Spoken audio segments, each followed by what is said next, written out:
नमस्ते दोस्तों, आज हम लोग रेस्ट एंड मोशन चैप्टर का थ्योरी वाला पार्ट कवर करेंगे। तो सबसे पहले जानते हैं कि किसी भी बॉडी को हम कब कहेंगे कि रेस्ट में है या फिर मोशन में है।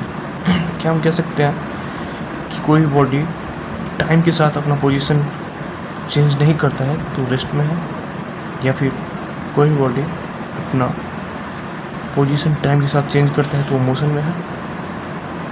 क्या हम कह सकते हैं? चलिए एक एग्जांपल लेते हैं हम लोग।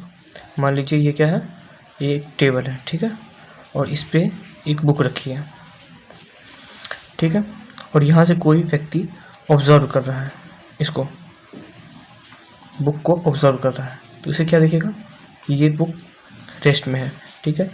अगर कोई व्यक्ति, मान लीजिए यहाँ पे चंद्रमा है, ये चंद्रमा है, ये कुछ नहीं है, ये चंद्रमा है, ये मून है,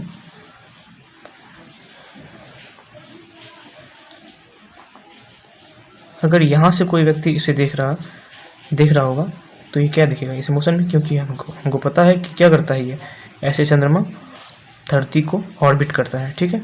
तो इसे क्या दिखेगा, ये कि बुक मोशन में है। So basically motion is a combined property motion is a combined property of the object under study and the observer, ठीक है। मोशन क्या है, कंबाइंड प्रॉपर्टी है, किसका, ऑब्जेक्ट एंड एक ऑब्जर्वर का। There is no meaning of rest or motion without the viewer.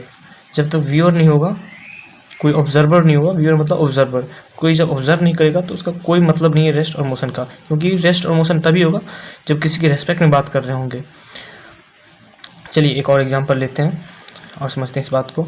मान लीजिए आपने कभी, आई एम श्योर आप लोगों ने कभी ट्रेन में ट्रेवल किया होगा या फिर नहीं भी किया होगा, तो एक बड़ा सा बोगी होता है, ठीक है, उसमें बहुत सारे मतलब 70 या 74 के आसपास सीट होती है उसमें, ठीक है, और उसमें ऐसे जो कोई चाय पिलाने वाला मतलब आते रहते हैं बेचने के लिए, सामान बेचने के लिए, और वो ऐसे घूमते रहते हैं इसमें।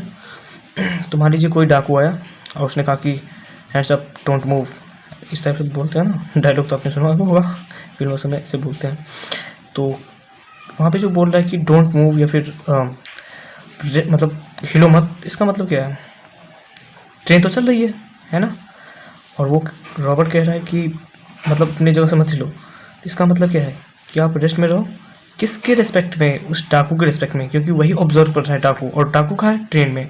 लेकिन अगर मान लीजिए यहाँ पे कोई पेड़ है या फिर कोई बंदा बाहर खड़ा है, ट्रेन के बाहर है, वो देखेगा तो ट्रेन तो जा रही है, ठीक है, ट्रेन तो जा रही है इधर, और ये जो यहाँ पे था ऑब्जेक्ट, मान लीजिए वो कोई चाय बेचने वाला, वो भी उसी पे था, और वो भी इसके रिस्पेक्ट में क्या करेगा, मूव कर रहा होगा, है ना। जो बाहर खड़ा था बंदा, उसके रिस्पेक्ट में मान लीजिए यहाँ पे ए है और ये बेचने वाला बी था और ये डाकू वहाँ पर है और वो सी है, ठीक है।